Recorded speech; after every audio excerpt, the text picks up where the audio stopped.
The courtroom fell silent.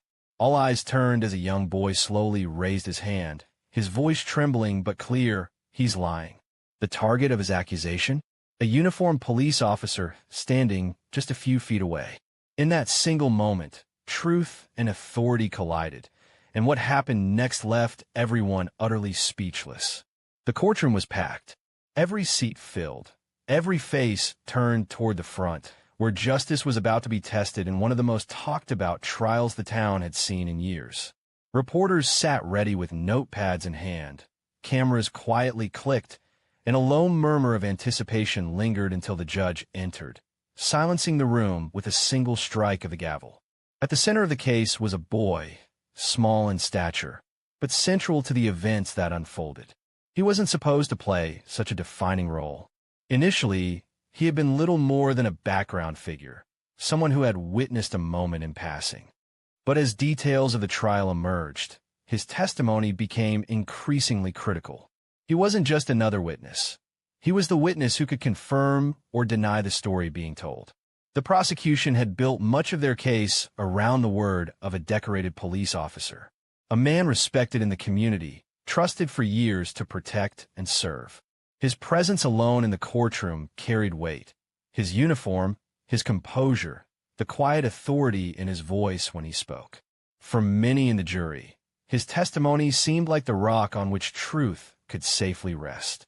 After all, why would a police officer, sworn to uphold the law, ever bend the truth? And yet, this case wasn't ordinary. Behind the polished statements, there were whispers of misconduct, of evidence that didn't quite add up, of timelines that seemed blurred.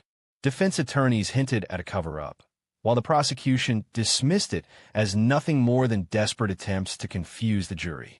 The boy sat quietly, waiting for his turn to testify. His hands fidgeted in his lap. His legs swung nervously beneath the wooden bench.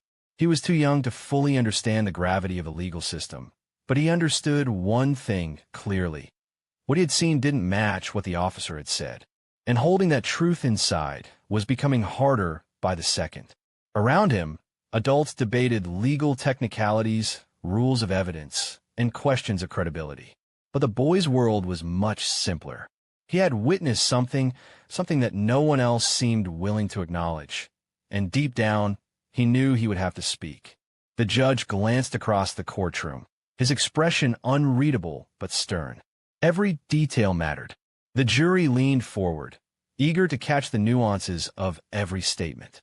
For the families involved, this wasn't just a trial. It was a fight for justice, reputation, and in many ways, survival. The boy glanced toward the officer, who sat confidently, his story rehearsed and steady. Their eyes met briefly, and for the first time, the boy sensed the power imbalance. One was a figure of authority, trained and respected. The other was just a child, small and uncertain. But sometimes, the truth doesn't depend on power. It depends on courage. And soon, courage would be demanded of him in ways he had never imagined. The witness stand creaked as the police officer settled into his seat. His posture was impeccable, his gaze steady, his hands folded neatly in front of him. He was the picture of authority, calm, confident, and utterly in control. For the jury, that image mattered. This wasn't just a man giving testimony. It was a figure they were trained, almost conditioned, to trust. The prosecutor wasted no time. "Officer," he began, his tone polished and respectful, "can you walk us through what happened that night?" And so the story unfolded. The officer described the events with precision, as though every detail had been etched into his memory. His words painted a vivid scene: the time, the place, the suspects, the moment of confrontation. He spoke of danger and duty, of quick decisions made in the heat of the moment. His voice carried the weight of experience. Years on the force, countless situations faced, the instinct to act when others might hesitate. The jury listened, nodding slowly, as if the rhythm of his testimony reassured them. The officer wasn't stumbling, wasn't searching for the right words. He delivered his account with the fluency of someone who had told the story many times before. But beneath that polished delivery, cracks began to show. cracks so small they could easily be overlooked, a timeline that didn't perfectly align with previously introduced evidence, a detail about positioning that didn't match photographs, a minor inconsistency in how many people were present at the scene. The defense attorney, sharp-eyed and meticulous, scribbled notes furiously. Each time the officer glossed over something questionable, the attorney underlined it twice, preparing for the cross-examination that would come later. Still, to the average observer, the officer's account sounded convincing. The uniform, the calm tone, the practiced demeanor, all of it worked together to create the illusion of credibility. And for the families in the courtroom, struggling to make sense of the case, it was easy to cling to that appearance of certainty. The boy, however, sat frozen on the bench, his heart racing. To him, the officer's words weren't just polished, they were wrong. He had been there. He had seen it. And what the officer was saying didn't match reality. Every sentence felt like a stone pressing heavier on his chest, weighing down his ability to stay silent. From where he sat, he could see the jury nodding, the prosecutor smiling faintly, the officer holding the room in the palm of his hand. But the boy's stomach churned. It was as if he were the only one hearing the lies hidden beneath the carefully chosen words. The judge leaned forward slightly, listening intently. The officer's testimony was nearly complete, and the room had fallen into a rhythm of quiet trust. No one expected what was coming next. No one imagined that a single voice, a child's voice, would shatter the officer's carefully constructed story. The moment was drawing closer. The boy knew it, and as he clenched his fist to stop the trembling in his hands, he made a decision that would change everything. The bailiff called his name. For a moment, the boy froze, his small frame stiffening as every eye in the courtroom turned toward him. He could feel the weight of the silence pressing down, thicker than anything he had ever experienced. Slowly, he rose from his seat and walked toward the stand, his footsteps echoing louder than they really were. The judge looked down at him, expression softening just slightly. "Do you swear to tell the truth, the whole truth, and nothing but the truth?" The boy nodded, his voice barely above a whisper. "I do." He climbed onto the witness chair, his legs dangling off the edge, unable to reach the floor. A microphone was adjusted down to his level, making the contrast between his childlike presence and the gravity of the moment even more stark. The prosecutor approached first, his tone gentler than before. "Can you tell us what you saw that night?" The boy hesitated, his eyes darting nervously toward the officer, seated only a few feet away. The officer's gaze was fixed on him, calm, unblinking, a silent reminder of the authority he carried. For a moment, the boy felt his courage slipping away, swallowed by fear. But then he remembered. He remembered the night, the sounds, the sight of what truly happened. And more than that, he remembered the feeling that what he had seen wasn't right, and now, the only way to make it right was to speak. "I saw," the boy's voice cracked. He swallowed hard and tried again, louder this time. "I saw something different than what he said." The courtroom stirred. A ripple of murmurs ran through the audience. The prosecutor's eyebrows lifted in surprise, but he quickly leaned in. "Different? Can you explain what you mean?" The boy's hands gripped the edge of the chair. His knuckles turned white. He looked straight at the officer and, with trembling determination, spoke the words that would leave everyone speechless. "He's lying." The silence that followed was deafening. Even the judge seemed momentarily stunned, his gavel hovering above the bench, but not striking. The jury froze, eyes wide. Reporters scribbled furiously.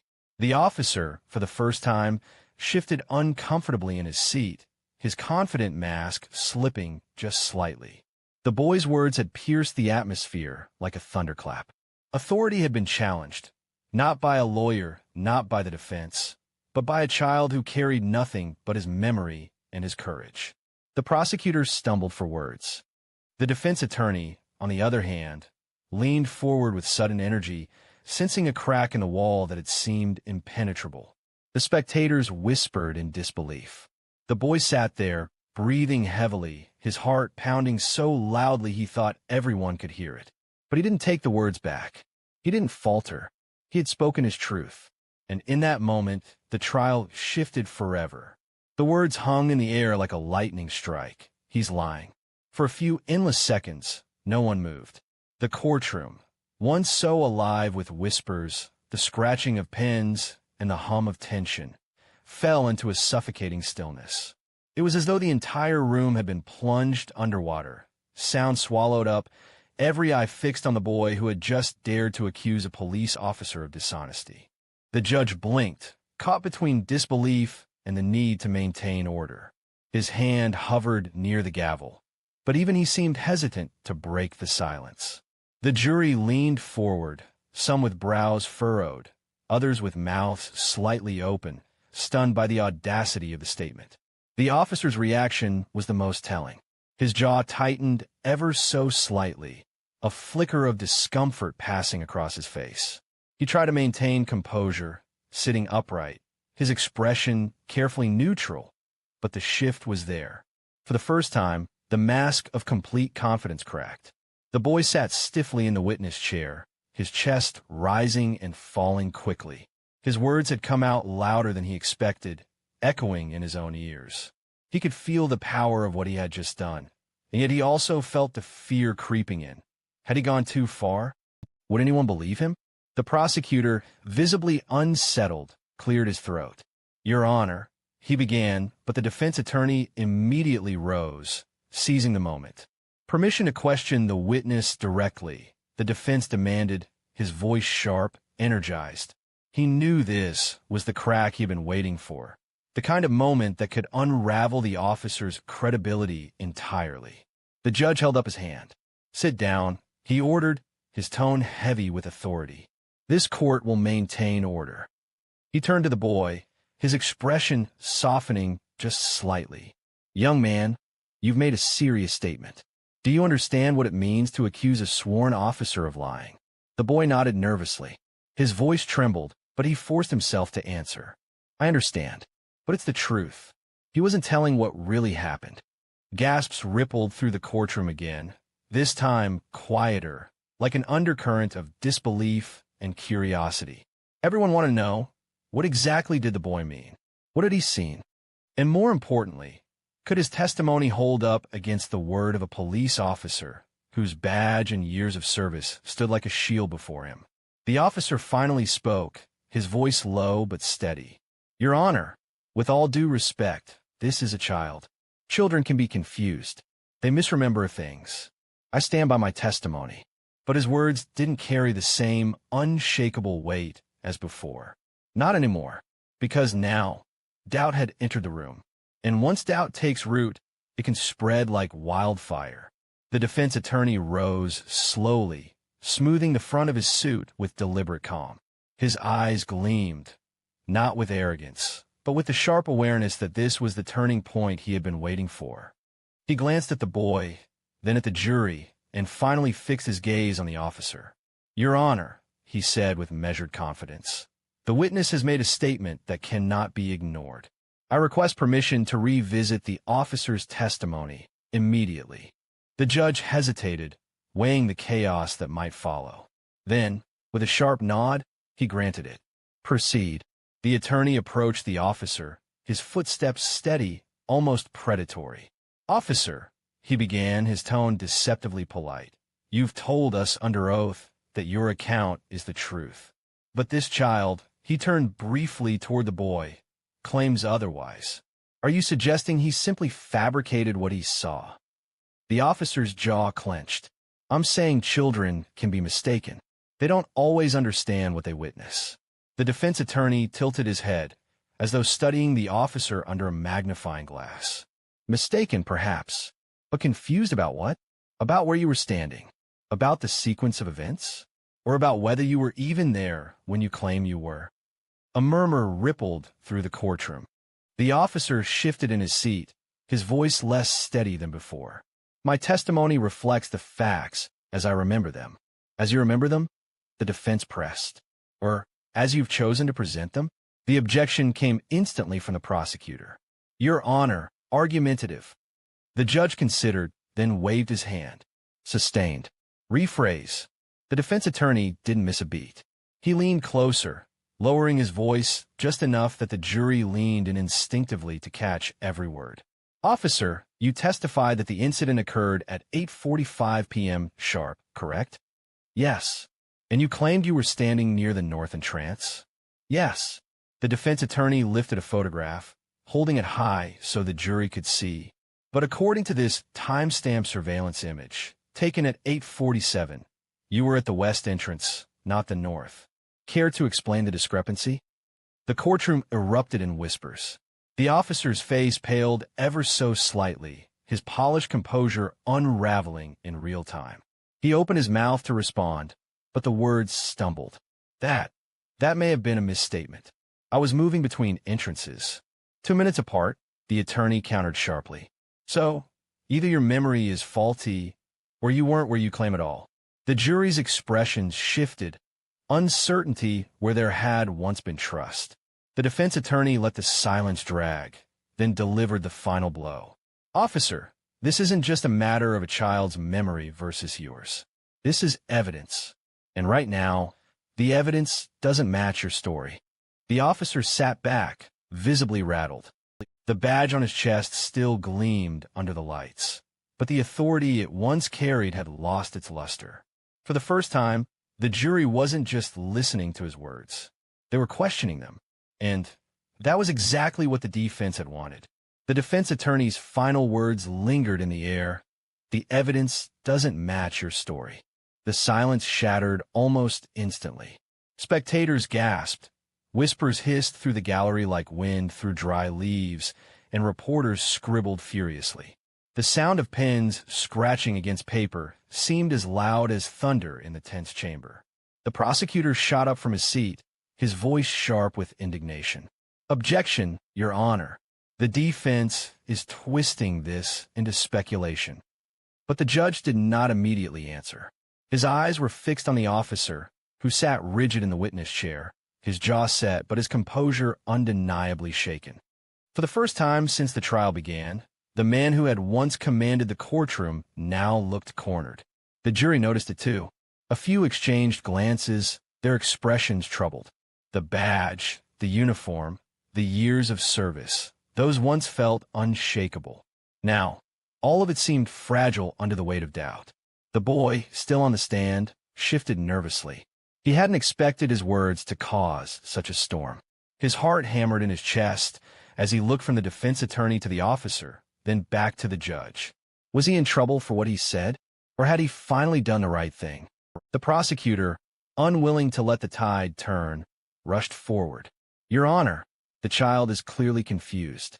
Memories fade, perceptions distort. We cannot allow the foundation of this case to rest on the shaky recollection of someone so young.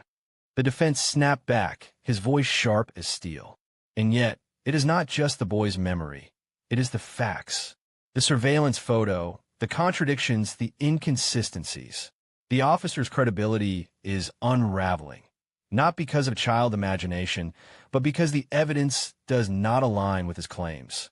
The two attorneys spoke over each other, voices clashing like swords in battle. The prosecutor, desperate to salvage the image of authority. The defense, relentless in driving the cracks wider. The judge banged his gavel, booming, "Order! Order in this courtroom!" The noise died down, but the tension remained. Everyone knew something had shifted. The jurors leaned forward more intently now, every word suddenly heavier with meaning. The spectators sat on the edge of their seats, knowing they were witnessing something extraordinary, a battle not just of facts, but of truth versus authority. The officer cleared his throat, finally speaking, but his voice lacked the earlier certainty. I may have misstated the time or my position. That does not change the integrity of my testimony. But the words fell flat. They no longer carried the same weight. The damage was done. The boy's accusation, small and trembling though it was, had cracked open the door. And now the entire courtroom was peering through it, wondering what truths had been hidden behind the badge.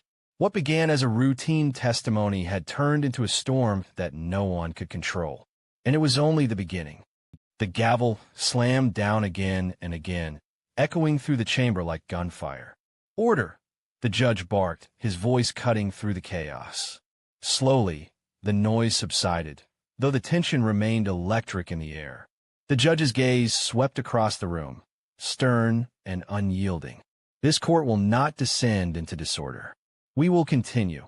But let it be clear, the credibility of every witness is now under scrutiny. His words hung like a warning, meant for both the officer and the boy. The officer sat rigidly, shoulders squared, but his face betrayed the faintest signs of unease. His jaw worked silently, as if he were grinding his teeth. For years, he had been respected, even admired. His word had been enough to secure convictions, to send men to prison. But now, one trembling accusation had thrown his reputation into question. The defense attorney sensed blood in the water. He leaned back in his chair with quiet satisfaction, his pen tapping rhythmically against his notepad. To him, this was no longer a question of if the officer's story would unravel. It was only a matter of how much. The prosecutor, however, looked unsettled. His case, once rock solid, now had cracks running straight through it. He whispered urgently to the officer, his hand shielding his mouth, but the exchange only made the jury more suspicious. Whispers in the gallery returned, people murmuring about what might really be going on. And then, all eyes turned back to the boy. He sat small and fragile in the witness chair, yet somehow he had become the center of gravity in the room. His legs still dangled above the floor, but the weight of his words had made him larger than the officer himself. He fidgeted with his hands, eyes darting nervously between the lawyers and the jury. He hadn't meant to cause an uproar, only to tell the truth. The judge addressed him gently. "Young man, I must ask you again. Are you certain of what you saw? This is a very serious matter." The boy swallowed hard. "Yes, Your Honor. I know what I saw, and it wasn't what he said." A hush spread once more. The bravery in his voice, despite the fear in his eyes, struck everyone in the room. Even the jurors, who had been skeptical moments before, leaned back thoughtfully. The innocence of a child carried a strange power, untainted by politics, unshaken by procedure. The officer finally spoke, his voice low but edged with frustration. "Your Honor, I will not sit here and have my integrity questioned by a child. I have served this community faithfully for 15 years. But the judge's reply was cold and direct. And if that service is built on truth, it will withstand scrutiny. If it is not, this court will uncover it." The officer's lips pressed into a thin line. For the first time, he looked less like a man in command, and more like a man under siege. The courtroom had shifted. The boy's words had done more than disrupt the trial. They had placed truth itself on the stand. The judge leaned forward, steepling his fingers. "We will return to the evidence," he announced, his tone sharp and commanding. "The credibility of testimony is important, but this court deals in facts. Bring the exhibits back." The bailiff moved quickly, setting a stack of photographs and documents onto the bench. A screen flickered to life at the side of the courtroom, projecting the surveillance images already admitted earlier. Now, however, they would be viewed with entirely new eyes. The defense attorney rose, his stride purposeful. He gestured toward the image frozen on the screen. The west entrance, time-stamped 8:47 p.m. The officer stood clearly in the frame, his posture unmistakable. "Officer," the defense began, his voice ringing with precision, "you testified you were stationed at the north entrance when the incident unfolded, correct?" "Yes," the officer answered stiffly. And yet, the attorney pointed at the photo, pausing long enough for the jury to soak it in. "This evidence places you on the opposite side of the building at nearly the exact same time. How do you reconcile that?" The officer shifted, tugging at his collar. "I was moving between positions." Moving," the attorney interrupted. "Within 2 minutes? Across 2 separate entrances? And yet you testified, under oath, that you had a clear and uninterrupted view from the north entrance." He let the words hang, dripping with accusation. The prosecutor jumped in. The officer was doing his duty, covering multiple points of entry. A minor detail about timing hardly negates the entirety of his testimony. But the jury didn't look convinced. The minor detail wasn't minor anymore. It was the seed of doubt that was growing with every word. The defense wasn't finished. He flipped to another exhibit, a written incident report filed by the officer himself the night of the event. He held it up, his voice sharp. "And here, in your own handwriting, you recorded the time as 8:50 p.m., not 8:45, as you swore to under oath today." The officer's face tightened, sweat glistening faintly under the courtroom lights. "That was a clerical error," he muttered. The defense pounced.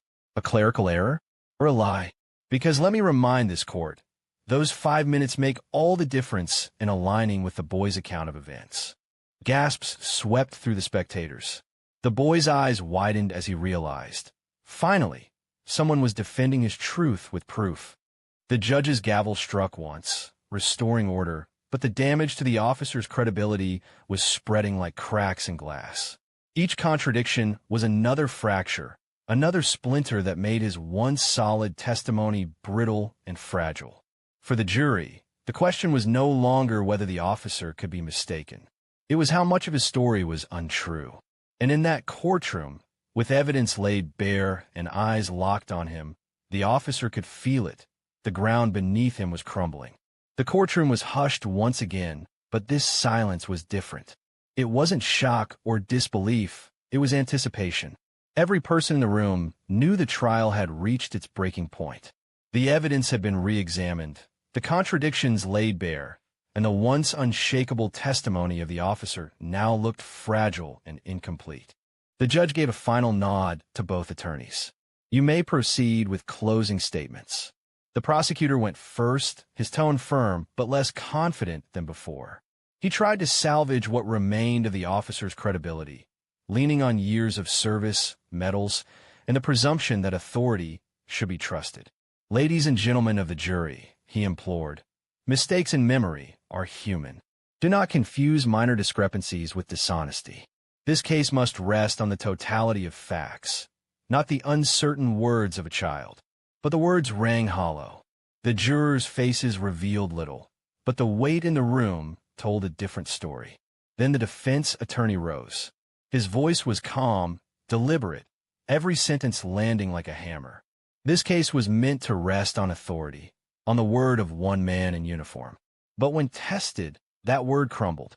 Not because of complex legal arguments, not because of clever tactics, but because a child had the courage to speak the truth. He turned, gesturing toward the boy. The smallest voice in this courtroom became the loudest because it carried honesty without agenda. And honesty, unlike power, cannot be manufactured.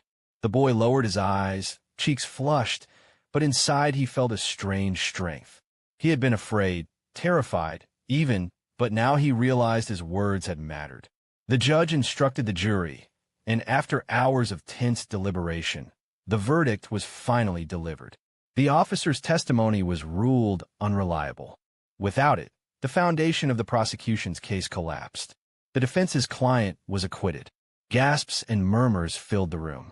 The officer sat motionless, staring at the table in front of him, his career now tainted by doubt and suspicion. The boy, meanwhile, was escorted out quietly by his guardian. No fanfare, no applause, just the quiet dignity of someone who had spoken truth to power and endured the storm that followed.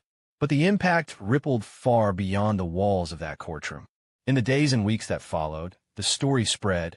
Headlines about a child who had stood up in court, who had dared to point at a police officer and say the words no one else would. Some praised him as brave. Others called him reckless. But regardless of opinion, no one could deny the power of that moment. Because sometimes history isn't changed by the powerful or the celebrated. Sometimes it's changed by a trembling voice that refuses to stay silent. And in that courtroom, on that unforgettable day, it was a boy's voice, the smallest voice of all, that left everyone speechless.